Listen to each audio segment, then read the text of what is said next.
한국이 개발한 건 기술이 아니라 도박입니다. 유럽 해양안전청의 한마디에 세계가 큰 충격에 빠졌습니다. 러시아가 30년간 수천억을 투자했지만 상용화하지 못했던 기술, 카스피의 괴물이라고 불리던 최악의 배, 위그선을 대한민국이 독자 개발해냈다는 소식이 퍼진 겁니다. 소식을 들은 나토는 즉시 한국의 프로젝트를 고위험군으로 분류했고 유럽 최대 보험사는 보험 인수를 아예 거부해버렸습니다. 국제사회에서 한국은 사람의 생명으로 도박을 하는 위험국으로 낙인이 찍혀버렸죠. 하지만 단 72시간 뒤, 대한민국은 말 대신 숫자로 대답했습니다. 도서구조 사망률 30% 감소, 골든타임 도착률 2배, 심지어 중대사고 발생 횟수는 무려 0건. 충격적인 수치에 전 세계는 경악했고 유엔과 나토는 한국 모델을 국제표준으로 채택했습니다. 도대체 무슨 일이 벌어진 걸까요? 전쟁이 아닌 섬 주민들을 위해 설계한 대한민국의 기술. 지금 시작합니다. 구독과 좋아요로 대한민국의 힘찬 미래를 함께 응원해주세요. 소련이 묻어버린 실패작을 한국이 꺼냈다고요? 그건 기술이 아니라 자살 행위예요. 제가 웃으며 내뱉은 말이었습니다. 2025년 가을, 포르투갈 로카 인근 나토 해양사령부 본부 회의실에서였죠. 저는 엘레나 로시에르, 해양사령부 인도적 구조해상기동 전략 통합팀 수석 분석관입니다. 20년 넘게 바다 위에서 사람이 어떻게 죽고 어떻게 살아남는지를 숫자로 정리해온 사람이에요. 그날도 똑같은 보고서를 만들고 있었습니다. 도서지역 구조지연으로 인한 연간 사망자 통계, 지중해 섬들, 북해 군도들, 동남아 열도들, 헬기가 늦고 배가 못 뜨고 사람이 죽었습니다. 매년 같은 패턴이었어요. 숫자만 조금씩 바뀌었죠. 저는 그 숫자들에 무감각해져 있었습니다. 처음엔 한 명 한 명이 가슴 아팠는데 20년이 지나니 그냥 통계였어요. 동료 분석관 마르코가 제 책상 위에 얇은 브리핑 문서를 툭 올려놓았습니다. 표지에는 아시아 태평양 도서 구조 신기술 동향이라는 제목이 붙어 있었어요. 한국 쪽에서 재미있는 게 올라왔어. 마르코가 어깨를 으쓱했습니다. 위그선이래. 바다 위를 나는 배. 저는 고개도 들지 않았습니다. 위그선? 그거 소련이 카스피해에서 실험하다 포기한 거 아니야? 맞아. 근데 한국이 그걸 다시 띄웠대. 울릉도라는 섬에서. 잠깐. 저는 그제야 고개를 들었습니다. 카스피해도 아니고 동해에서? 그 거친 바다에서? 마르코가 고개를 끄덕였습니다. 그래서 재미있다는 거야. 읽어봐. 울릉도. 처음 듣는 이름이었습니다. 브리핑 문서를 펼쳐보니 간단한 지도와 함께 몇 가지 숫자가 적혀 있었어요. 울릉도에서 육지까지 약 200km. 위그선 운항시간은 기존 여객선의 절반 수준. 헬기보다 2배 빠른 속도로 응급환자를 실어 나른다고 했습니다. 저는 코웃음을 쳤습니다. 마케팅 문구 같았거든요. 러시아가 수십 년 동안 매달리다 포기한 기술을 한국이 갑자기 완성했다. 그것도 험한 동해 바다에서. 믿기 어려웠습니다. 마르코, 이거 출처가 어디야?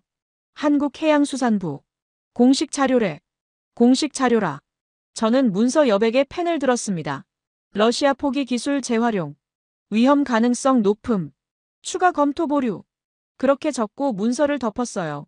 그때까지만 해도 한국은 제 업무 범위 밖이었습니다. 조선소가 유명하다는 건 알았죠. 세계 최대 규모의 배를 만드는 나라. 하지만 그건 배를 만드는 나라라는 뜻이지 배를 하늘에 띄우는 나라라는 뜻은 아니었으니까요.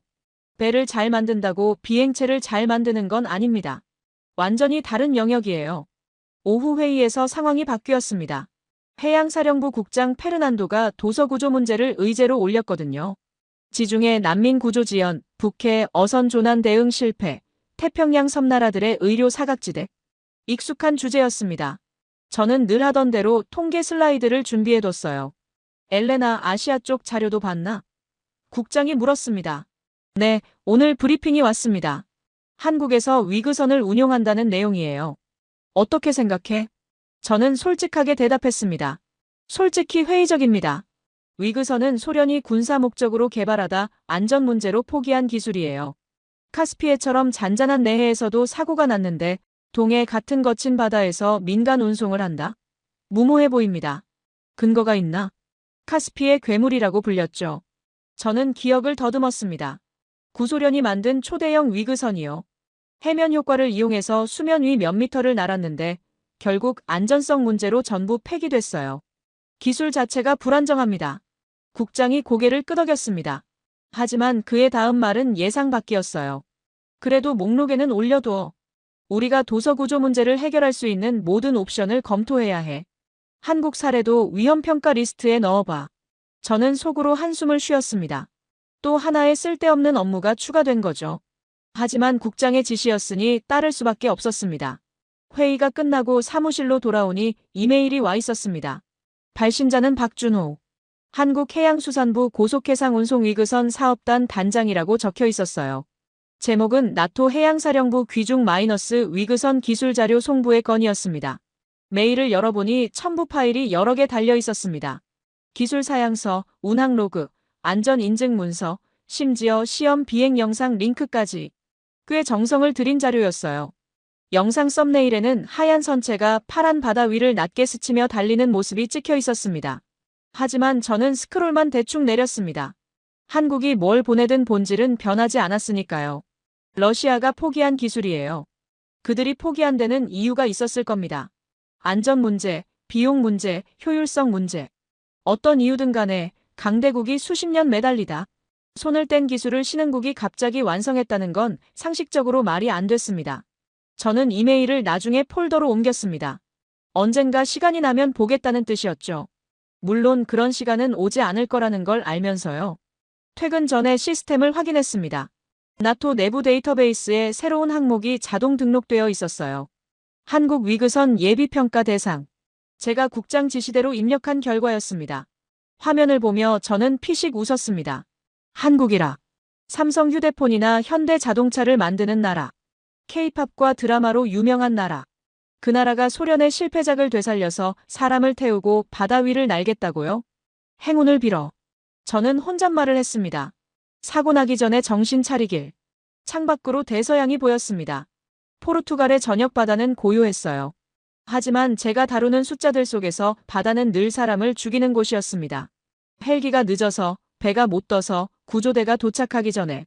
매년 수백 명이 도서 지역에서 그렇게 죽어갔어요. 그 숫자들을 줄일 방법이 있다면 뭐든 검토해야 한다는 건 알았습니다. 하지만 한국의 위그선이 그 답이 될 거라고는 전혀 생각하지 않았어요. 소련이 버린 기술을 주워다가 바다에 띄우는 나라. 그건 용기가 아니라 무모함이었습니다. 적어도 그때의 저는 그렇게 확신했죠. 컴퓨터를 끄고 일어서면서 박준호라는 이름을 떠올렸습니다. 그 사람은 왜 나토까지 자료를 보낸 걸까요? 자신들의 실험이 성공했다고 자랑하고 싶었던 걸까요? 아니면 정말로 뭔가를 증명하고 싶었던 걸까요? 어느 쪽이든 상관없었습니다. 저는 이미 결론을 내렸으니까요. 한국 위그선은 위험한 실험이고 조만간 사고가 날 것이고 그러면 제 예비 메모가 옳았음이 증명될 거라고. 그게 그날 밤 제가 품고 잠든 확신이었습니다. 지금 생각하면 부끄러운 일이에요. 저는 숫자만 보고 사람을 보지 않았습니다. 보고서만 믿고 현장을 보지 않았어요. 20년 경력이 오히려 저를 눈멀게 했던 거죠. 경험이 많다는 건 때로 편견도 많다는 뜻이니까요. 며칠 뒤 유럽해양안전청에서 공식 문서가 도착했습니다. 제 판단을 뒷받침해줄 권위 있는 보고서라고 생각했어요. 저는 안심하며 그 문서를 펼쳤습니다. 유럽해양안전청의 공식 문서였습니다. 표지에는 신개념 고속수상체 위험평가 초안이라는 제목이 붙어 있었어요. 저는 목차를 훑다가 한국 위그선 항목을 발견했습니다. 32페이지. 형광펜으로 표시하고 해당 부분만 별도로 출력했어요. 문장 하나가 눈에 들어왔습니다. 사고 발생 시 치명적 결과가 예상되는 고위험 프로젝트. 유럽해양안전청이 공식적으로 내린 평가였어요. 저는 안도의 한숨을 내쉬었습니다. 제 판단이 틀리지 않았던 거죠. 출력물을 들고 국장실로 향했습니다. 페르난도 국장은 서류를 받아들고 천천히 읽었어요. 해양안전청에서 고위험으로 분류했군. 네. 제 예비평가와 일치합니다. 저는 자신있게 대답했습니다. 한국 위그선은 검토 대상에서 제외하는 게 맞을 것 같습니다. 국장이 고개를 저었습니다. 아직 아니야. 다음 주에 실무회의가 있어. 보험사랑 러시아 측도 참석한대. 거기서 최종 결정하지. 보험사와 러시아. 저는 속으로 쾌재를 불렀습니다. 둘 다 한국 위그선에 호의적일 리 없었거든요. 보험사는 리스크를 싫어하고 러시아는 자존심 문제가 있으니까요. 자신들이 포기한 기술을 다른 나라가 성공시켰다는 걸 인정하고 싶지 않을 테니까요. 일주일 뒤 나토 해양사령부 대회의실에서 실무회의가 열렸습니다. 화상으로 연결된 화면에는 낯선 얼굴들이 떠 있었어요. 유럽 대형 보험사 해양리스크 본부장 클라우스 베크, 러시아 국방부 해양체계국 부국장 피오트르 말레노프. 둘 다 중후한 인상이었지만 눈빛은 날카로웠습니다. 클라우스가 먼저 발언권을 얻었습니다. 그는 준비해온 슬라이드를 화면에 띄웠어요. 저희 보험사 내부 리스크 모델로 분석한 결과입니다. 클라우스의 목소리는 단호했습니다. 한국 위그선의 예상 손실액은 기존 도서 여객선 대비 2배 이상으로 추정됩니다. 이 프로젝트는 보험 인수가 불가능한 수준의 리스크를 안고 있어요. 근거가 뭡니까? 누군가 물었습니다. 해면효과 비행체의 본질적 불안정성입니다. 고파도 환경에서의 제어 실패 확률, 이착수 시 충격 흡수 문제, 승객 탈출 시나리오의 부재. 어느 하나 해결된 게 없어요. 저는 고개를 끄덕였습니다. 클라우스의 분석은 제 생각과 정확히 일치했거든요. 숫자로 뒷받침된 전문가 의견이었습니다. 피오트르가 손을 들었습니다. 러시아 억양이 섞인 영어가 회의실에 울렸어요. 제가 한 가지 덧붙이겠습니다. 그의 표정은 굳어 있었습니다. 위그선 기술은 원래 소련이 개발한 겁니다. 우리는 수십 년간 연구하다가 안전성 문제로 포기했어요. 그런데 한국이 그걸 제대로 된 검증도 없이 민간에 돌리고 있습니다. 검증이 없다는 근거가 있습니까? 국장이 물었습니다. 상식적으로 생각해 보세요. 피오트르가 어깨를 으쓱했습니다. 러시아가 30년 넘게 매달려도 못 푼 문제를 한국이 몇 년 만에 풀었다. 그건 풀었다는 게 아니라 문제를 무시하고 있다는 겁니다. 언젠가 큰 사고가 날 거예요. 회의실이 술렁거렸습니다. 저는 노트에 피오트르의 발언을 받아 적었어요. 러시아 전문가의 증언. 이보다 확실한 근거가 어디 있겠습니까? 엘레나, 당신 의견은? 국장이 저를 쳐다봤습니다. 저는 준비한 메모를 펼쳤습니다. 유럽해양안전청 초안, 보험사 리스크 모델, 러시아 측 증언. 세 가지 독립적인 출처가 모두 같은 결론을 내리고 있습니다.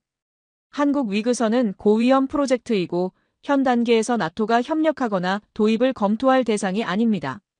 반대 의견은? 국장이 회의실을 둘러봤습니다. 아무도 손을 들지 않았습니다. 저는 내심 미소를 지었어요. 예상대로였죠. 회의가 끝난 뒤 저는 나토 실무 메모 초안을 작성했습니다. 한국 위그선 도입 협력 부적절. 추가 정보 수집 후 최종 판단. 이 한 줄이 국제 문서에 박히는 순간 한국 위그선은 사실상 유럽 시장에서 문이 닫히는 셈이었어요. 타자를 치면서 박준호가 보낸 이메일을 떠올렸습니다. 아직 나중에 폴더에 그대로 있었죠. 열어볼까 잠깐 고민했지만 그만뒀습니다. 이미 결론이 난 문제에 시간을 낭비할 필요가 없었으니까요. 며칠 뒤 한국 외교부에서 연락이 왔습니다. 안선우라는 해양안보과 과장이었어요. 나토 회의 요약본을 입수한 모양이었습니다. 로시에르 분석관님 회의록을 봤습니다. 안선우의 목소리는 차분했지만 그 밑에 분노가 깔려있는 게 느껴졌어요. 저희 자료는 검토하셨습니까? 검토 중입니다. 저는 거짓말을 했습니다. 그렇다면 왜 회의에서 저희 입장은 전혀 반영되지 않은 건가요? 안선우의 어조가 날카로워졌습니다. 보험사와 러시아 의견만 들으시고 실제 운항 데이터는 보지도 않으셨잖아요. 유럽해양안전청의 공식 평가가 있습니다. 저는 방어적으로 대답했습니다. 권위 있는 기관의 판단을 무시할 수는 없어요. 그 평가가 저희 현장 데이터를 반영했습니까? 침묵이 흘렀습니다. 저는 대답하지 못했어요. 솔직히 모르는 문제였거든요. 해양안전청이 한국 측 자료를 얼마나 검토했는지 저는 확인한 적이 없었습니다. 로시에르 분석관님. 안선우가 한숨을 쉬었습니다. 저희는 공식 항의를 하지 않겠습니다. 대신 추가 자료를 보내드릴게요. 제발 한 번만 직접 보시길 부탁드립니다. 전화가 끊어진 뒤 저는 한동안 수화기를 내려다봤습니다. 안선우의 말투가 귀에 맴돌았어요. 분노보다는 답답함에 가까운 목소리였죠. 보지도 않고 판단당하는 사람의 목소리. 하지만 저는 그 감정을 무시했습니다. 한국 측이야 당연히 억울하겠죠. 자기들 프로젝트가 위험하다는 평가를 받았으니까요. 그렇다고 제가 유럽해양안전청이나 보험사 전문가보다 한국 공무원의 말을 믿어야 합니까? 그건 아니었습니다. 그날 저녁 박준호에게서 이메일이 또 왔습니다. 안선우가 말한 추가 자료였어요. 이번에는 운항 로그, 기상 데이터, 응급환자 이송 기록까지 첨부되어 있었습니다. 파일 용량만 수십 메가바이트였죠. 저는 이메일 제목만 확인하고 역시 나중에 폴더로 옮겼습니다. 이미 국제문서에 고위험 낙인이 찍힌 프로젝트예요. 그 낙인을 지우려면 유럽해양안전청이 평가를 번복하거나 보험사가 입장을 바꾸거나 러시아가 인정을 해야 합니다. 한국이 아무리 자료를 보내봐야 소용없었어요. 적어도 저는 그렇게 믿었습니다. 권위 있는 기관들이 같은 결론을 내렸으니 제 판단이 틀렸을 리 없다고요. 20년 경력의 분석관으로서 당연한 생각이었어요. 그런데 이상한 건 그날 밤 잠이 잘 오지 않았다는 겁니다. 안선우의 목소리가 자꾸 떠올랐어요. 실제 운항 데이터는 보지도 않으셨잖아요. 그 말이 어딘가 찔렸습니다. 아침에 눈을 떴을 때 저는 그 불편함을 커피 한 잔으로 눌러버렸습니다. 출근해서 일상 업무에 몰두하면 곧 잊을 거라고 생각했어요. 그로부터 몇 주 뒤 국장이 저를 불렀습니다. 뜻밖의 지시가 떨어졌어요. 한국에 다녀와. 페르난도 국장이 말했습니다. 저는 귀를 의심했어요. 한국이요? 지금요? 논쟁이 길어지고 있어. 한국 측에서 계속 자료를 보내는데 우리 내부에서도 의견이 갈려. 누군가는 현장을 봐야 해. 국장이 서류를 내밀었습니다. 출장 승인 났어. 다음 주에 출발해. 반박하고 싶었지만 국장의 표정이 단호했어요. 저는 서류를 받아들었습니다. 서울행 비행기 티켓과 일정표가 들어있었죠. 울릉도 현장 검증 사흘, 서울 브리핑 이틀. 총 닷새 일정이었습니다. 비행기 안에서 박준호가 보낸 자료들을 처음으로 열어봤습니다. 나중에 폴더에 쌓여있던 이메일들이었죠. 읽으면서 저는 조금 당황했어요. 생각보다 체계적이었거든요. 운항 로그는 날짜별로 정리되어 있었고 기상 데이터는 실시간 연동 시스템 설명이 붙어 있었습니다. 응급환자 이송 기록에는 환자 상태, 이송 시간, 결과까지 꼼꼼하게 적혀 있었어요.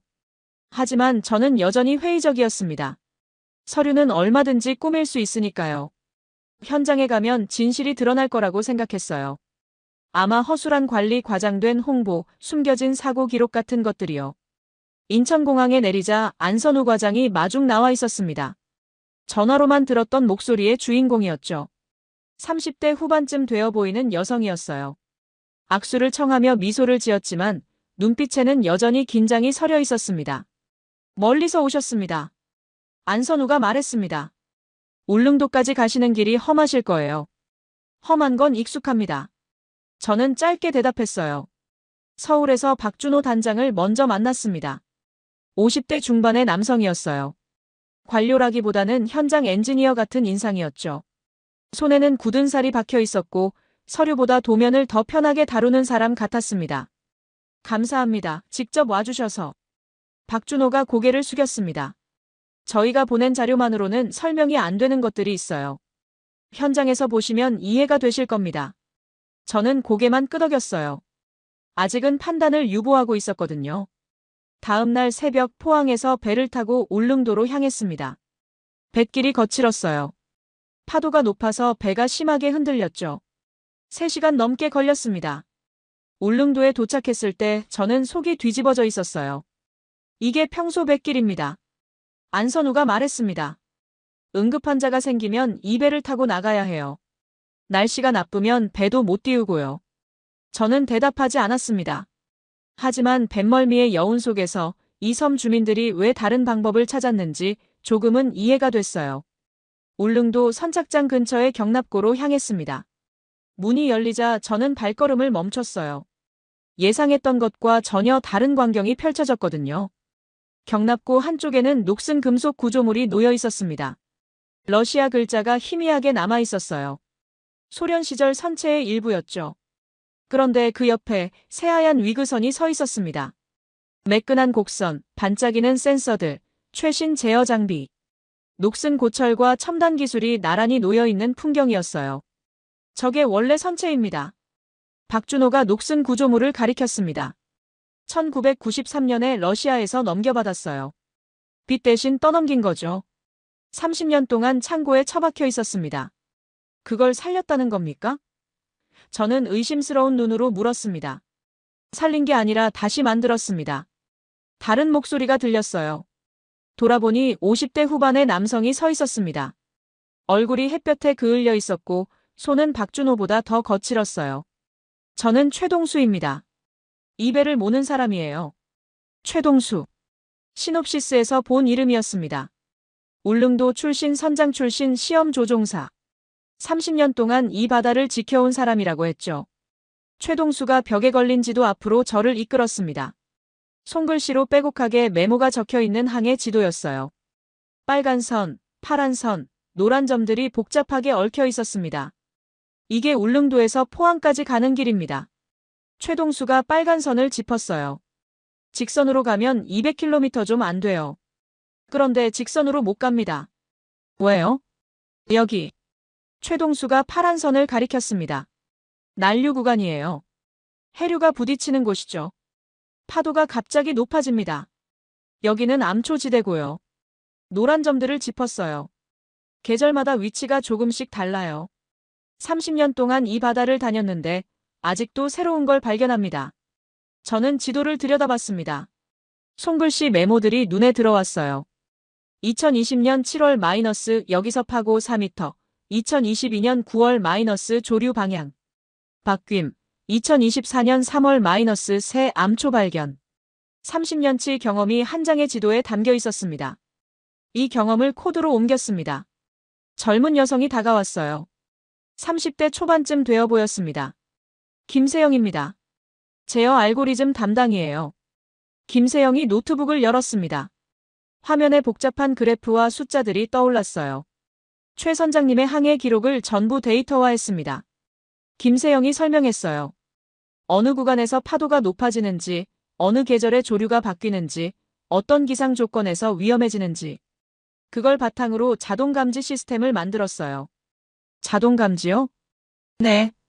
파고가 기준치를 넘거나 풍속이 한계를 초과하면 시스템이 자동으로 운항을 중단시킵니다. 김세영이 화면을 가리켰습니다. 조종사가 무리하게 출항하려 해도 안 돼요. 기계가 막습니다. 저는 화면을 들여다봤습니다. 실시간으로 파고, 풍속, 시정 데이터가 업데이트되고 있었어요.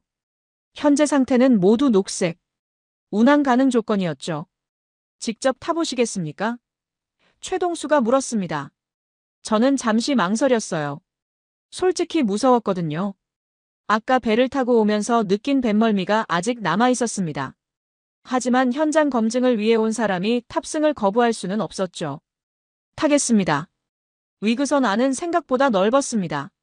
조종석 뒤쪽에 좌석이 여러 개 있었어요. 응급환자용 들것을 고정할 수 있는 공간도 있었습니다. 저는 안전벨트를 매고 창밖을 내다봤어요. 엔진 소리가 커졌습니다. 위그선이 천천히 움직이기 시작했어요. 물 위를 미끄러지듯 나아가더니 어느 순간 살짝 떠올랐습니다. 수면 위 2m. 그 높이에서 바다를 스치며 달렸어요. 놀라운 건 안정감이었습니다. 아까 타고 온 여객선은 파도에 심하게 흔들렸는데 위그선은 달랐어요. 부드럽게 떠서 부드럽게 나아갔습니다. 속도가 빨라지는데도 흔들림은 거의 없었죠. 지금 시속 150km입니다. 최동수가 말했어요.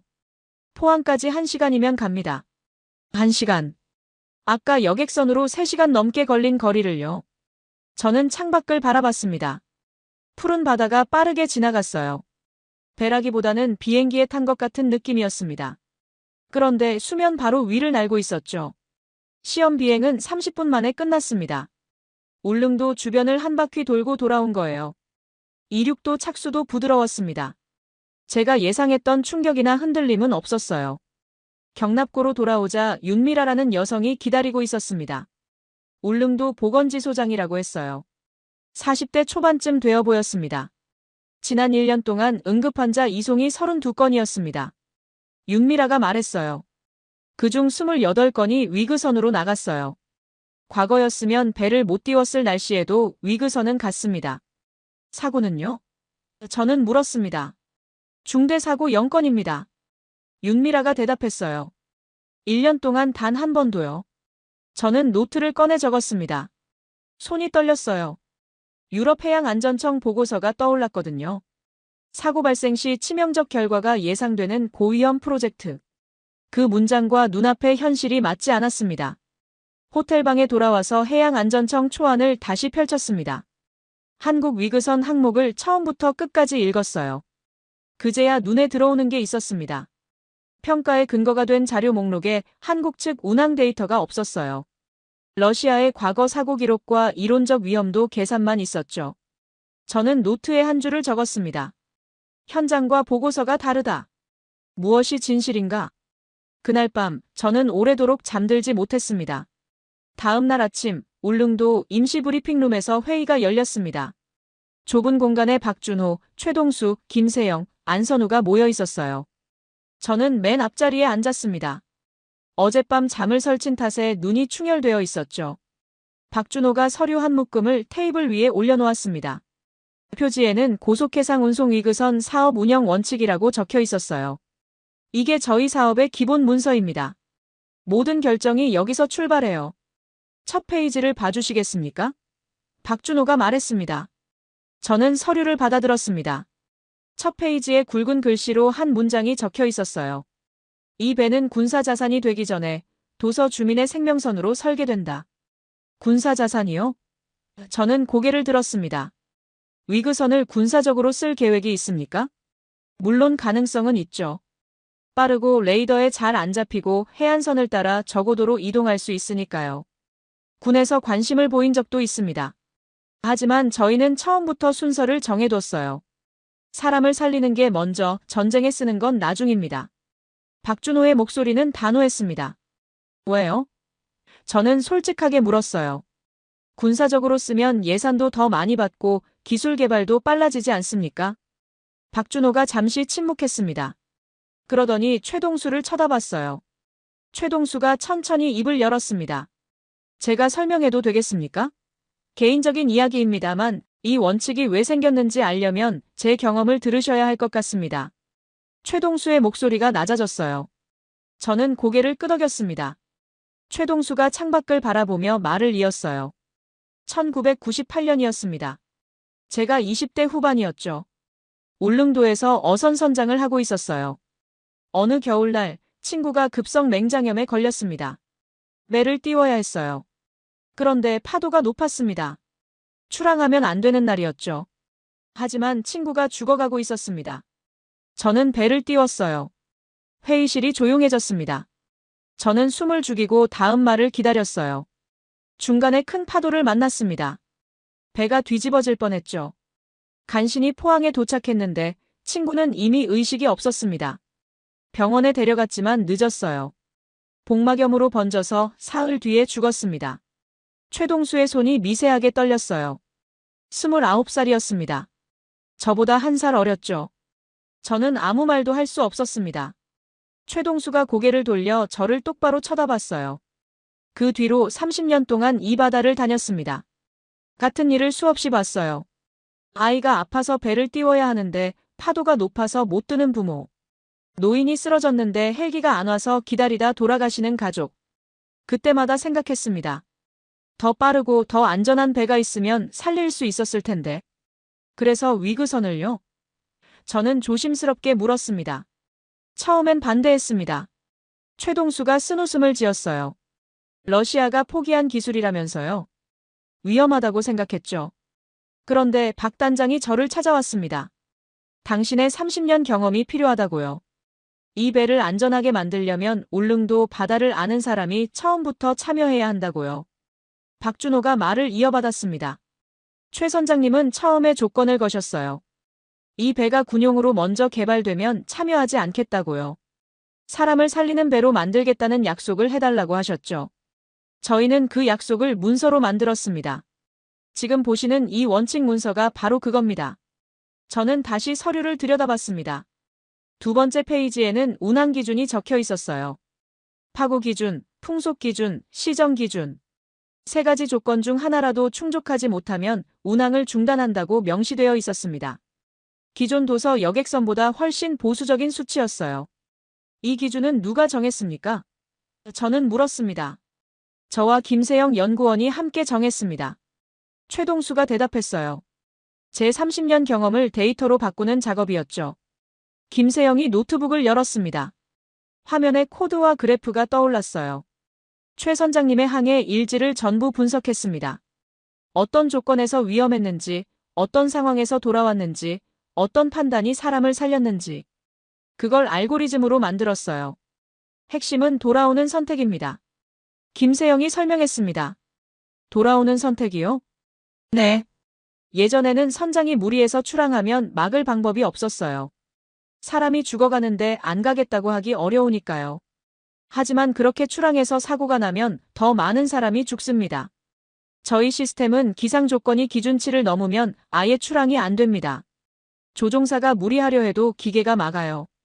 대신 조건이 맞으면 기존 여객선이 못 가는 날에도 위그선은 갑니다.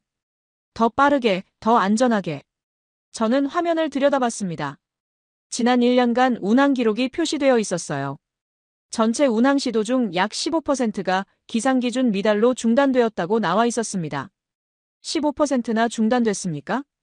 저는 놀라서 물었어요. 네.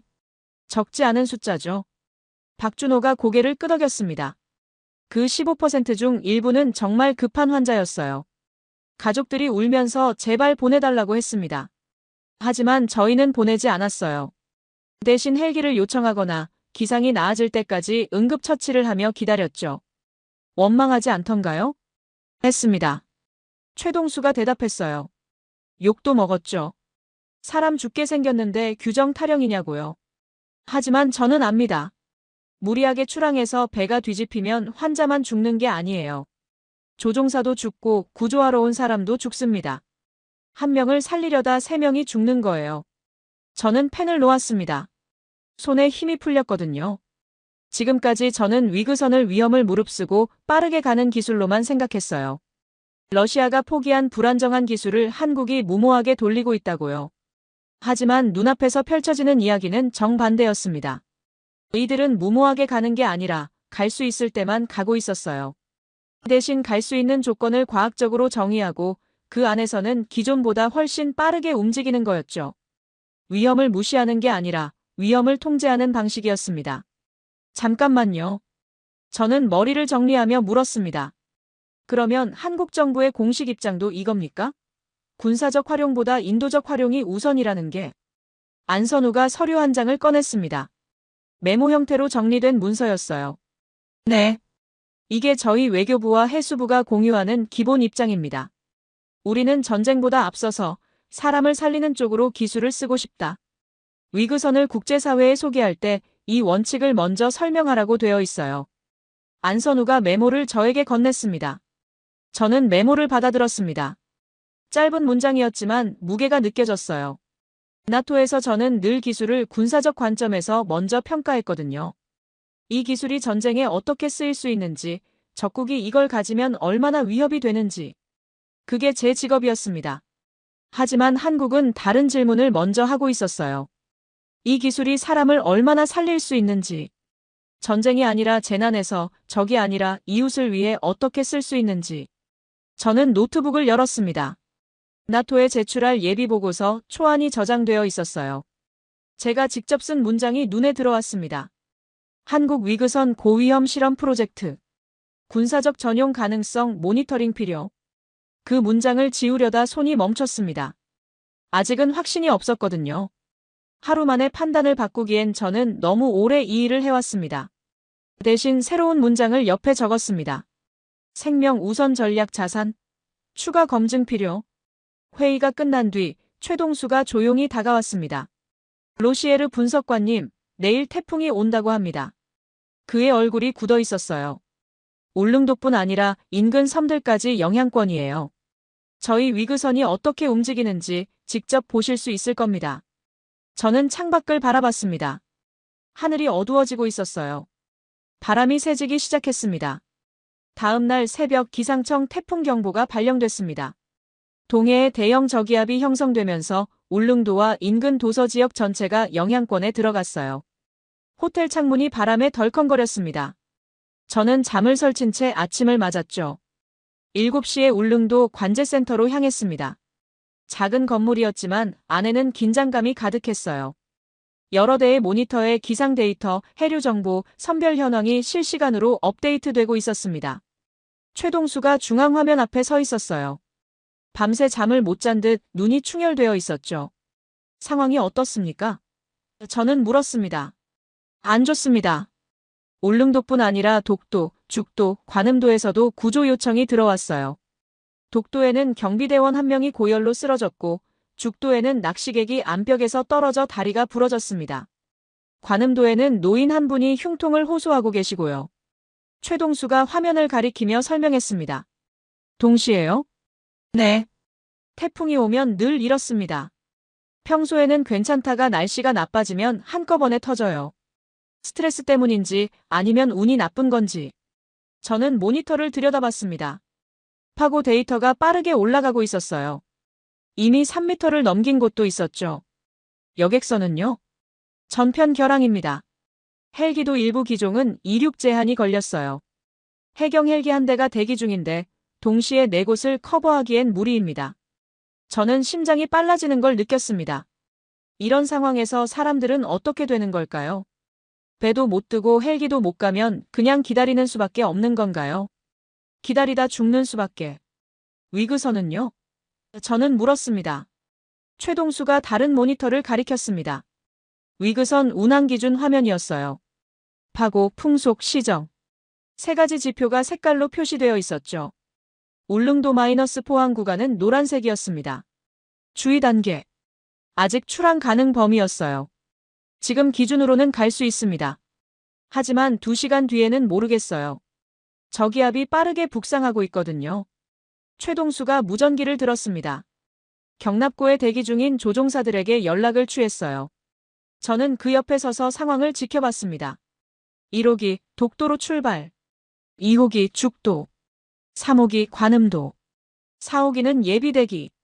각 기체 기상 데이터 실시간 모니터링하고 기준치 초과하면 즉시 회항. 무리하지 마라. 최동수의 목소리는 차분했지만 단호했습니다.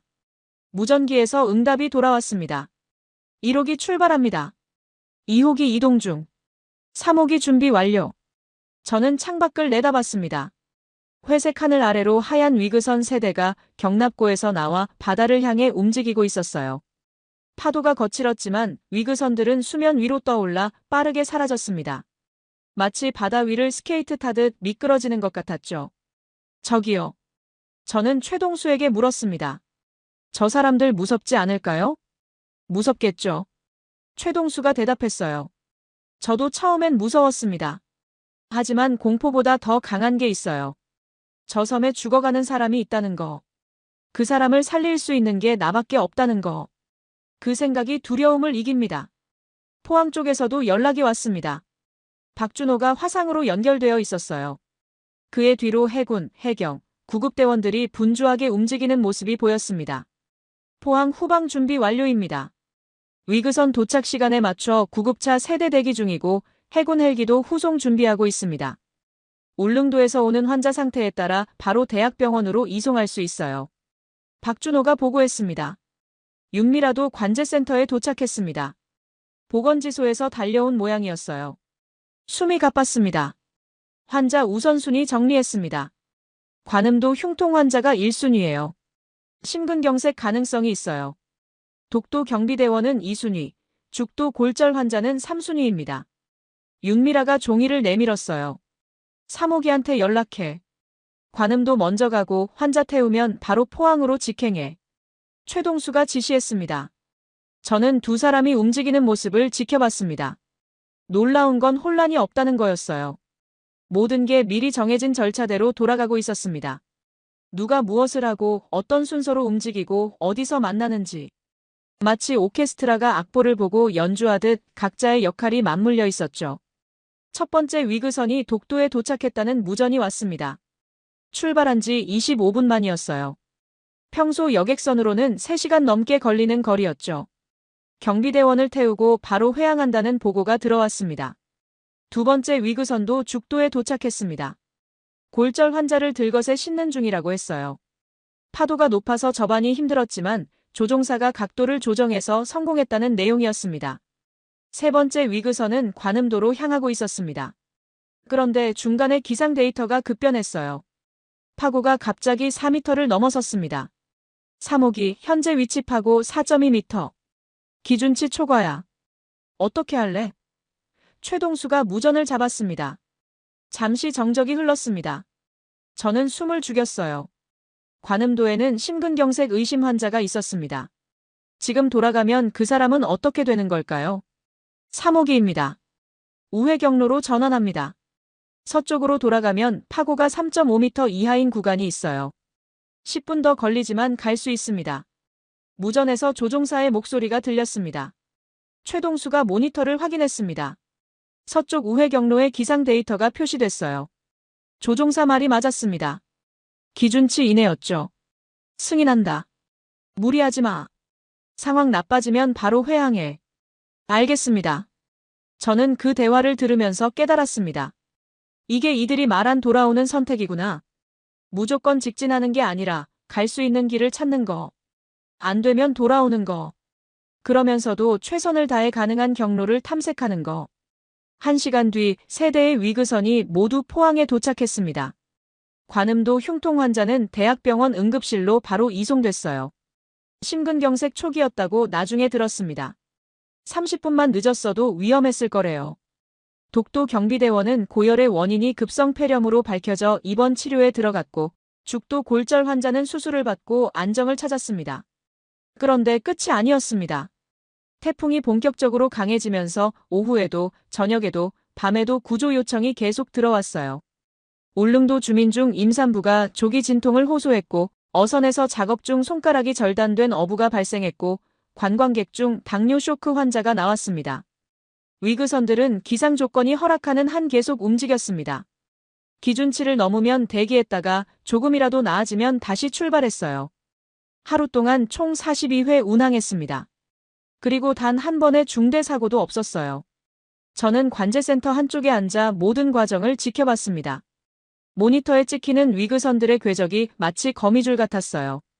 울릉도를 중심으로 여러 섬들이 선으로 연결되어 있었죠. 섬과 섬을 잇는 생명선.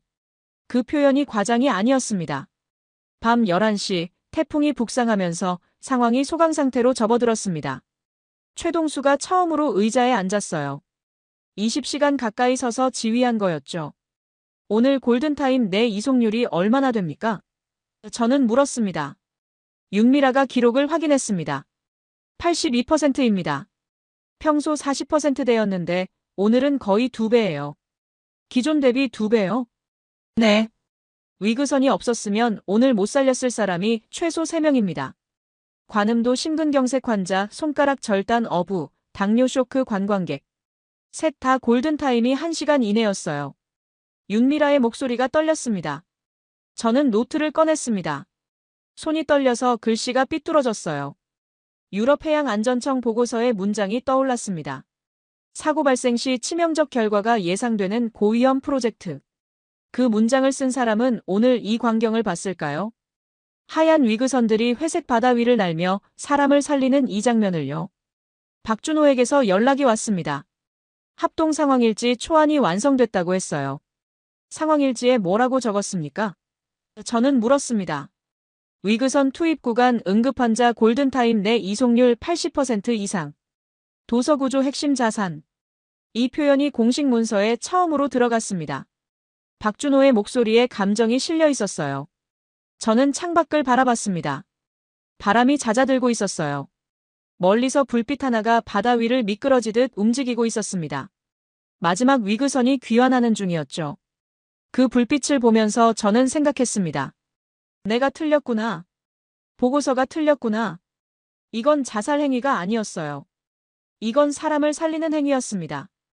포르투갈로 돌아오는 비행기 안에서 저는 한숨도 자지 못했습니다. 노트북을 펴고 한국에서 받은 자료들을 정리했어요. 운항 로그, 기상 데이터, 의료 기록, 합동 상황일지. 파일 용량만 수백 메가바이트였죠. 울릉도에서 보낸 사흘이 압축되어 있었습니다. 나토 해양사령부에 도착하자마자 국장실로 향했습니다. 페르난도 국장이 저를 기다리고 있었어요. 어땠나? 국장이 물었습니다. 저는 잠시 말을 고르다가 솔직하게 대답했습니다. 제가 틀렸습니다. 현장은 보고서와 달랐어요. 국장의 눈썹이 올라갔습니다. 20년 동안 함께 일한 저를 잘 아는 사람이었죠. 제가 쉽게 판단을 바꾸는 사람이 아니라는 것도요. 자세히 말해봐. 저는 태풍 당일의 상황을 설명했습니다. 하루 42회 운항, 중대사고 0건, 골든타임 내 이송률 80% 이상. 관음도 심근경색 환자, 독도 경비대원, 죽도 골절 환자. 숫자와 사례를 하나씩 나열했어요. 국장은 묵묵히 듣고 있었습니다. 그래서 국장이 물었습니다. 데이터를 정리해서 보고서로 만들겠습니다. 유럽해양안전청 평가와 비교할 수 있는 형태로요. 국장이 고개를 끄덕였습니다. 니콜라스한테도 보여줘. 군사적 관점에서 어떻게 보는지 의견을 들어봐. 니콜라스 하트. 나토 해양사령부 군사기동 고문이었습니다. 저보다 경력이 더 길고 군사 전략에 관해서는 사령부 내에서 가장 신뢰받는 전문가였죠. 그의 의견이 들어가면 보고서의 무게가 달라질 터였습니다. 사무실로 돌아와 작업을 시작했습니다. 먼저 한국에서 받은 운항 로그를 나토 시스템에 업로드했어요.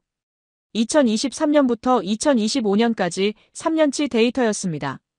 위그선 도입 전 3년과 도입 후 3년을 비교하는 표를 만들었죠. 첫 번째 지표. 도서지역 구조 사망률. 도입 전 3년 평균 대비 도입 후 3년간 약 30% 감소. 저는 숫자를 3번 확인했습니다. 계산이 틀리지 않았어요. 30%. 적지 않은 숫자였죠. 두 번째 지표. 응급환자 골든타임 내 도착률. 도입 전에는 40%대였습니다. 절반 이상의 환자가 골든타임을 넘겨서 병원에 도착했다는 뜻이에요. 도입 후에는 70에서 80%대로 올라갔습니다. 거의 2배 가까운 상승이었죠. 세 번째 지표. 위그선 운항 중 중대 사고 건수. 시범 운항 시작 이후 3년간 0건. 이건 가장 놀라운 숫자였습니다. 유럽해양안전청은 위그선을 사고 발생 시 치명적 결과가 예상되는 고위험 프로젝트로 분류했었거든요. 하지만 현실에서는 단 한 건의 중대 사고도 없었어요. 표를 완성하고 나니 새벽 3시였습니다. 눈이 따가웠지만 잠이 오지 않았어요. 숫자들이 머릿속에서 맴돌았습니다. 30% 감소, 2배 상승, 0건. 이 숫자들이 의미하는 건 뭘까요? 사람이었습니다. 죽었어야 할 사람들이 살았다는 뜻이었어요. 다음 날 오후 니콜라스를 만났습니다. 그의 사무실은 지도와 시뮬레이션 장비로 가득했어요. 벽에는 지중해, 발트해, 흑해의 해도가 걸려 있었죠. 한국 위그선? 니콜라스가 제가 보낸 자료를 훑어보며 말했습니다. 흥미롭군. 숫자가 인상적이야. 군사적 관점에서는 어떻게 보십니까? 니콜라스가 의자를 돌렸습니다. 벽에 걸린 지도를 가리켰어요. 솔직히 말하면 처음엔 군사적 활용 가능성만 봤어. 적어도 고속기동, 레이더 회피, 해안선 침투, 특수부대 투입이나 기습 상륙에 쓸 수 있겠다 싶었지. 그런데 한국 자료를 보니까 생각이 바뀌더군. 어떻게요? 이 기술의 진짜 가치는 전쟁이 아니야. 니콜라스가 화면을 켰습니다. 시뮬레이션을 돌려봤어. 분쟁 해역에서 위그선 기동을 포함한 경우와 미포함한 경우를 비교했지. 화면에 2개의 시나리오가 나란히 떠올랐습니다. 가상의 도서 분쟁 상황이었어요. 적대 세력이 섬을 점거하고 아군이 탈환 작전을 벌이는 시나리오였죠. 위그선 미포함 시나리오에서는 민간인 대피가 늦어져서 피해가 컸어. 헬기와 함정만으로는 도서 주민들을 빠르게 빼낼 수 없거든. 하지만 위그선을 포함하면 상황이 달라져. 니콜라스가 화면을 전환했습니다. 위그선 포함 시나리오에서는 민간인 대피 시간이 절반으로 줄어 있었어요. 병력 투입보다 주민 대피가 먼저 이루어지고 그 덕분에 교전구역이 명확해지면서 5인 사격도 줄었습니다. 결론은? 저는 물었습니다. 위그선은 전쟁을 잘하기 위한 기술이 아니야. 전쟁 중에도 사람을 덜 죽이기 위한 기술이지. 억제 전략의 핵심은 싸움에서 이기는 게 아니라 싸움의 피해를 최소화하는 거야. 그 관점에서 보면 한국 모델은 상당히 앞서 있어. 니콜라스의 목소리는 진지했습니다. 저는 그의 말을 노트에 받아 적었습니다. 군사 전문가가 군사적 가치보다 인도적 가치를 먼저 언급하는 건 드문 일이었거든요. 보고서에 이 내용을 넣어도 되겠습니까? 물론이지. 내 이름을 써도 좋아. 니콜라스의 사무실을 나와 제자리로 돌아왔습니다. 컴퓨터를 켜고 예비보고서 초안을 열었어요. 제가 몇 주 전에 쓴 문장이 화면에 떠올랐습니다. 한국 위그선 고위험 실험 프로젝트. 러시아 포기 기술 재활용으로 인한 안전성 우려. 군사적 전용 가능성 모니터링 필요. 저는 그 문장을 오래 들여다봤습니다. 몇 주 전에 제가 쓴 글이었지만 지금의 저와는 다른 사람이 쓴 것 같았어요. 현장을 보지 않고 숫자를 확인하지 않고 권위 있는 기관의 평가만 믿고 내린 판단이었죠. 삭제 키를 눌렀습니다. 문장이 사라졌어요. 대신 새로운 문장을 입력했습니다. 한국식 위그선 모델 도서 구조, 재난 대응, 억제 전략에 동시에 활용 가능한 인도적 전략 자산. 도입 전후 데이터 비교 결과 구조 사망률 약 30% 감소, 골든타임 내 이송률 약 2배 상승, 중대 사고 0건 유지. 유럽 해양안전청의 기존 평가는 현장 데이터를 반영하지 않은 것으로 확인됨. 재평가 권고. 타자를 치는 손이 떨렸습니다. 이 문장이 나토 내부 문서에 들어가면 한국 위그선에 대한 공식 입장이 바뀌는 거였어요. 제가 몇 주 전에 닫아버린 문을 다시 여는 거였죠. 보고서 마지막 줄에 한 문장을 더 추가했습니다.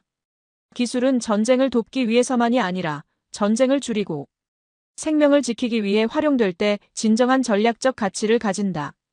저장 버튼을 눌렀습니다. 화면에 저장 완료라는 메시지가 떴어요.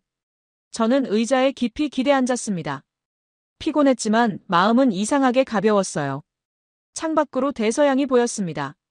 포르투갈의 저녁 바다는 고요했어요. 하지만 이제 저는 알았습니다. 저 바다 어딘가에서, 그리고 지구 반대편 동의 어딘가에서 사람들이 죽어가고 있다는 걸요. 그리고 그 사람들을 살릴 수 있는 기술이 존재한다는 걸요. 문제는 기술이 아니었습니다. 문제는 그 기술을 어떻게 바라보느냐였어요. 위험으로 볼 것인지, 기회로 볼 것인지, 무기로 쓸 것인지, 생명선으로 쓸 것인지. 한국은 이미 선택을 했습니다. 이제 나토가 선택할 차례였어요. 그리고 그 선택을 돕는 게 제 역할이었죠. 보고서 파일을 국장에게 전송했습니다. 몇 분 뒤 답장이 왔어요. 잘 받았다. 다음 주 국제포럼에서 발표해라. 국제포럼. 유엔 산하 재난해양안전기구, 나토, 유럽해양안전청이 공동으로 주최하는 자리였습니다.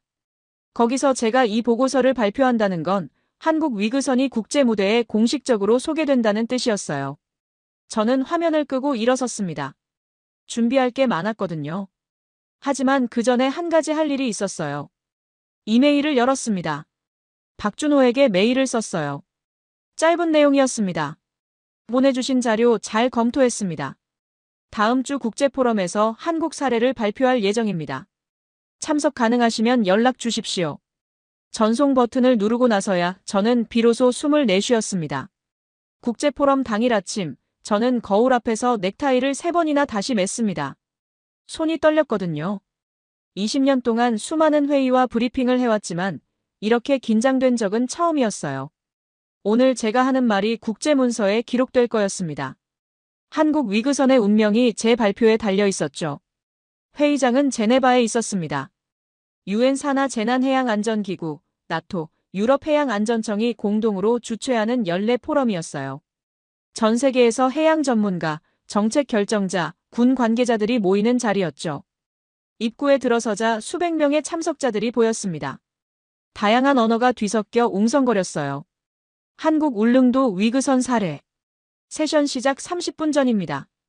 안내방송이 흘러나왔습니다. 저는 대기실로 향했습니다. 박준호와 안선우가 이미 와 있었어요. 한국에서 밤새 날아온 모양이었습니다. 눈가에 피로가 역력했지만 표정은 단단했죠. 긴장되십니까? 박준호가 물었습니다. 솔직히네. 저는 웃으며 대답했어요. 몇 주 전만 해도 제가 한국을 비난하는 보고서를 쓰고 있었거든요. 이제는 정반대의 발표를 하려고 합니다. 좀 아이러니하죠? 아이러니가 아닙니다. 안선우가 말했어요. 현장을 보셨기 때문에 판단이 바뀐 거예요. 그게 정상입니다. 보지도 않고 판단을 안 바꾸는 게 더 이상한 거죠. 그 말에 마음이 조금 가벼워졌습니다. 저는 발표 자료를 마지막으로 점검하고 회의장으로 들어갔어요. 단상에 오르자 수백 개의 눈이 저를 향했습니다. 마이크를 잡은 손에 땀이 배었어요. 심호흡을 하고 첫 슬라이드를 띄웠습니다. 오늘 저는 한국 울릉도 위그선 사례를 소개하려고 합니다. 몇 주 전까지만 해도 저는 이 프로젝트를 러시아가 포기한 위험한 기술의 무모한 재활용이라고 평가했습니다. 저는 솔직하게 시작했어요. 회의장이 술렁거렸습니다. 하지만 현장에 다녀온 뒤 생각이 바뀌었습니다. 오늘은 그 이유를 데이터로 보여드리겠습니다. 두 번째 슬라이드. 도입 전후 비교표가 화면에 떠올랐습니다. 첫 번째 지표. 도서지역 구조 사망률. 위그선 도입 전 3년 대비 도입 후 3년간 약 30% 감소했습니다. 숫자가 화면에 크게 표시됐어요. 회의장이 조용해졌습니다. 두 번째 지표. 응급환자 골든타임 내 도착률. 도입 전 40%대에서 도입 후 70에서 80%대로 상승했습니다. 거의 2배입니다. 세 번째 슬라이드. 중대사고 건수 그래프. 세 번째 지표. 위그선 운항 중 중대사고 건수. 시범 운항 시작 이후 3년간 0건입니다. 회의장에서 웅성거리는 소리가 들렸습니다. 누군가 옆 사람에게 뭔가를 속삭이고 있었어요. 저는 다음 슬라이드로 넘어갔습니다. 이건 제가 직접 목격한 장면입니다. 올해 가을 동해에 태풍이 왔을 때 울릉도 관제센터에 있었습니다. 화면에 태풍 당일의 사진과 영상이 떠올랐어요. 회색 바다 위를 하얀 위그선들이 날아다니는 모습. 관제센터에서 실시간으로 데이터를 모니터링하는 장면. 포항병원에 환자가 도착하는 순간.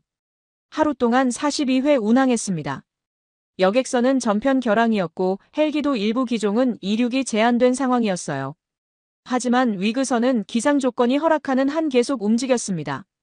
그리고 단 한 번의 사고도 없었습니다. 저는 마지막 슬라이드를 띄웠습니다. 한 문장이 화면 가득 나타났어요.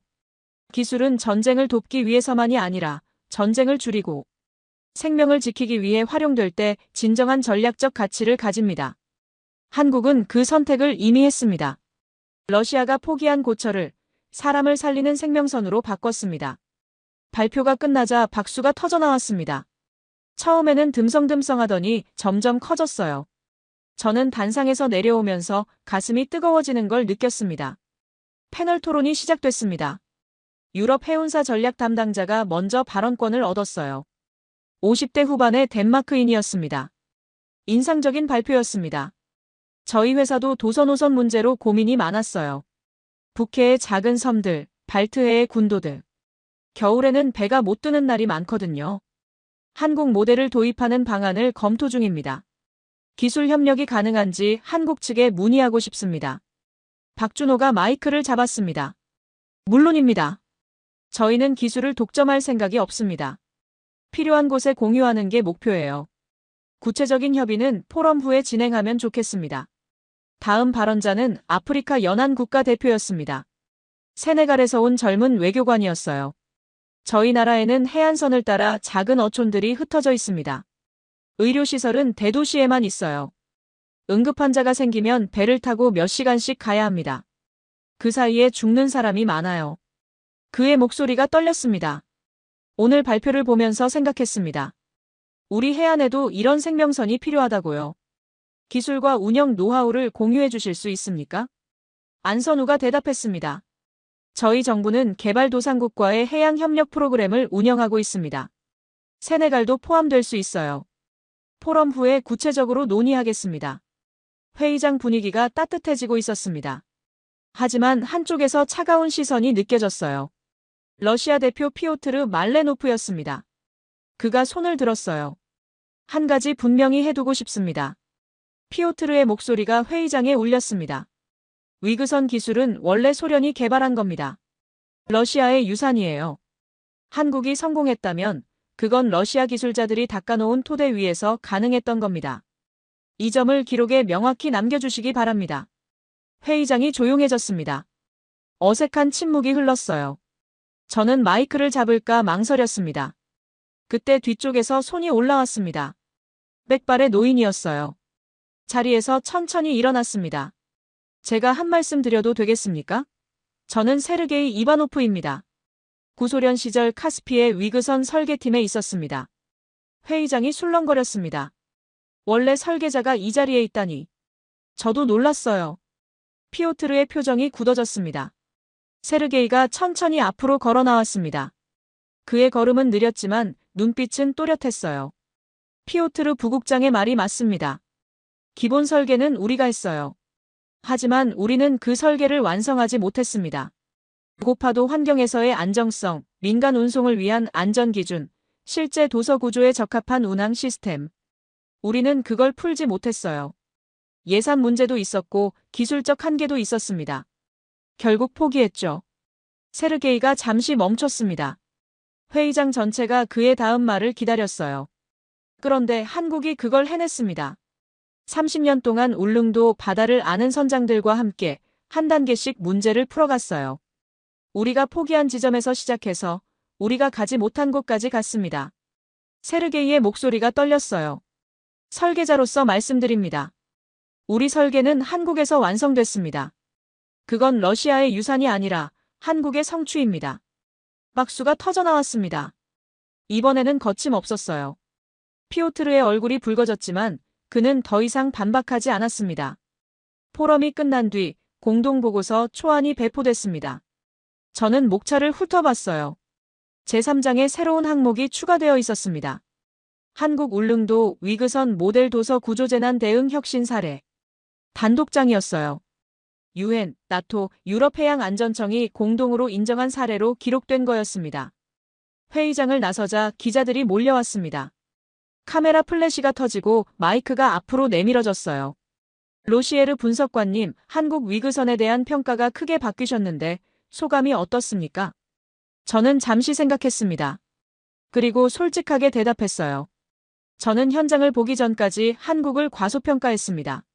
보고서만 믿고 권위 있는 기관의 평가만 따랐죠. 하지만 진짜 답은 현장에 있었어요. 울릉도 바다 위에서, 태풍 속에서 사람을 살리기 위해 달리는 하얀 배들 위에요. 그걸 보고 나서야 제가 틀렸다는 걸 알았습니다. 다음 날 아침 주요 언론에 기사가 실렸습니다. 제목들이 비슷했어요. 러시아가 벌인 고철, 한국이 되살려 세계의 생명선이 되다. 소련의 실패작, 한국의 성공작으로. 카스피의 괴물, 동해의 생명선으로. 저는 호텔방에서 기사들을 읽으며 창밖을 바라봤습니다. 제네바의 아침 하늘이 맑았어요. 멀리 알프스 산맥이 보였습니다. 박준호에게서 문자가 왔습니다. 감사합니다. 덕분에 저희 이야기가 세상에 알려졌습니다. 저는 답장을 보냈어요. 감사할 건 제 쪽입니다. 저에게 현장을 보여주셨잖아요. 그게 없었으면 저는 아직도 틀린 보고서를 쓰고 있었을 겁니다. 전송 버튼을 누르고 나서 저는 오래도록 창밖을 바라봤습니다. 이 이야기가 어디까지 갈지 아직 몰랐어요. 하지만 한 가지는 확실했습니다. 한국 위그선은 더 이상 위험한 실험이 아니었어요. 세계가 인정한 생명선이 된 거였습니다. 한 달이 지났습니다. 포르투갈 로카 인근 나토 해양사령부 본부. 제 집무실 창밖으로 대서양이 보였어요. 겨울 바다는 회색빛이었습니다. 파도가 높았지만 예전처럼 무감각하게 바라보지 않았어요. 저 바다 어딘가에서 누군가 죽어가고 있을지도 모른다는 생각이 늘 따라다녔거든요. 책상 위에는 서류가 두 묶음 놓여 있었습니다. 하나는 오래된 파일이었어요. 제가 몇 달 전에 작성한 예비 메모. 러시아 포기 기술 재활용. 위험 가능성 높음. 추가 검토 보류. 그 문장이 선명하게 보였습니다. 읽을 때마다 얼굴이 뜨거워졌어요. 다른 하나는 최근에 업데이트된 나토 전략 문서였습니다. 목차를 펼치자 새로운 항목이 눈에 들어왔어요. 한국식 위그선 모델 참조 도서 구조, 재난 대응, 억제 전략에 적용 가능. 제가 쓴 보고서의 내용이 공식 문서에 반영된 거였습니다. 두 문서를 나란히 놓고 오래 들여다봤습니다.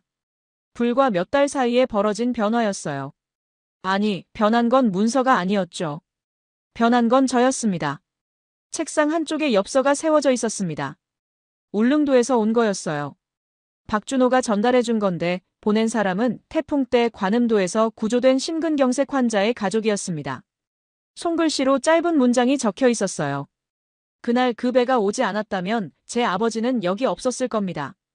감사합니다. 저는 그 문장을 수십 번은 읽었습니다. 읽을 때마다 목이 메었어요. 제가 처음에 한국 위그선을 자살행위라고 비웃었던 게 떠올랐거든요. 그 자살행위가 누군가의 아버지를 살렸습니다. 엽서 옆에는 사진 한 장이 붙어 있었어요. 울릉도 경납고에서 찍은 거였습니다. 최동숙, 박준호, 김세영, 윤미라가 위그선 앞에 나란히 서 있었죠. 웃고 있지 않았어요. 그냥 담담한 표정이었습니다. 카메라를 의식하지 않은 자연스러운 모습이었죠. 저는 그들의 얼굴을 하나씩 떠올렸습니다. 최동숙. 30년 동안 울릉도 바다를 지킨 선장. 친구를 잃은 기억으로 사람 우선 원칙을 끝까지 고집한 사람. 태풍 속에서 위그선 편대를 지휘하던 그의 충혈된 눈이 아직도 선명했어요. 박준호. 위그선 사업단장. 관료라기보다 현장 엔지니어 같았던 사람. 군사적 활용보다 인도적 활용을 먼저 문서화하자고 결정한 사람. 처음 만났을 때 그가 고개를 숙이며 직접 와주셔서 감사합니다라고 했던 게 떠올랐습니다. 김세영. 최동수의 30년 경험을 코드로 바꾼 엔지니어. 돌아오는 선택을 알고리즘으로 만든 사람. 노트북을 열고 데이터를 설명하던 그녀의 진지한 눈빛이 기억났어요. 윤미라. 울릉도 보건지 소장. 응급환자 우선순위를 정하고 골든타임을 계산하던 사람. 과거였으면 이미 잃었을 환자들이라고 말했을 때 그녀의 목소리가 떨렸던 것도요. 그들은 영웅이 아니었습니다. 큰 상을 받거나 언론에 크게 나오지도 않았어요. 그냥 자기 자리에서 묵묵히 일한 사람들이었죠. 하지만 그 묵묵함이 사람을 살렸습니다. 세르게이의 말도 떠올랐습니다. 우리 설계는 한국에서 완성됐습니다. 러시아 원 설계자가 한국의 성취를 인정한 순간이었죠. 기술의 국적보다 기술의 완성이 중요하다는 걸 보여준 순간이기도 했어요. 문을 두드리는 소리에 생각이 끊겼습니다. 후배 분석관 마르틴이 서류를 들고 들어왔어요. 20대 후반의 젊은 친구였습니다. 몇 달 전에 저처럼 보고서와 숫자에만 익숙한 사람이었죠. 선배님, 러시아에서 새로운 해양 프로젝트 브리핑이 왔어요. 위그선 관련인데 검토해 주실 수 있습니까? 마르틴이 서류를 내밀었습니다. 저는 서류를 받아들었어요. 러시아가 위그선 프로젝트를 다시 시작한다는 내용이었습니다. 아마 한국의 성공에 자극받은 모양이었죠. 이거 원래 소련이 포기한 기술 아닙니까? 마르틴이 물었습니다. 고철이나 마찬가지라고 들었는데요. 고철. 그 단어에 저는 멈칫했습니다. 몇 달 전 제가 했던 말이었거든요. 소련이 묻어버린 실패작을 한국이 꺼냈다고요? 그건 기술이 아니라 자살 행위예요. 저는 서류를 내려놓고 마르틴을 쳐다봤습니다. 마르틴, 잠깐 앉아봐. 이야기 하나 해줄게.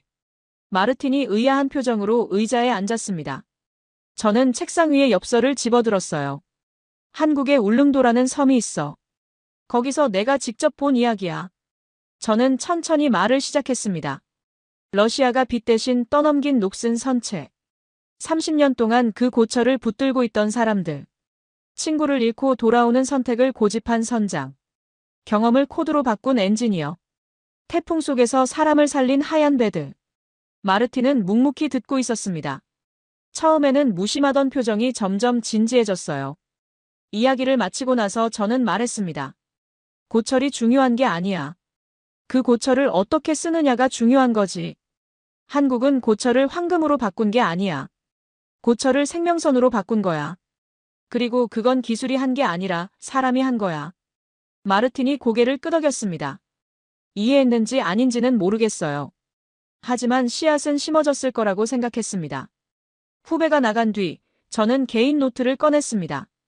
마지막 페이지를 펴고 펜을 들었어요. 한 문장을 천천히 적었습니다. 우리가 배워야 할 것은 고철 기술이 아니라 고철을 사람 살리는 배로 만든 이들의 방식이다. 펜을 내려놓고 창밖을 바라봤습니다. 대서양의 겨울 바다가 여전히 회색이었어요. 하지만 이제 저는 알았습니다. 저 바다 건너 어딘가에서 오늘도 누군가는 사람을 살리기 위해 달리고 있다는 걸요. 하얀 배를 타고 바다 위 2미터를 날면서요. 한국을 응원하신다면, 한국 최고, 한국은 아직 멀었다면, 한국 분발, 여러분들의 소중한 의견을 댓글로 적어주시면 감사드리겠습니다. 영상이 재밌으셨다면 구독과 좋아요 한 번씩 부탁드리겠습니다. 지금까지 감동유나였습니다.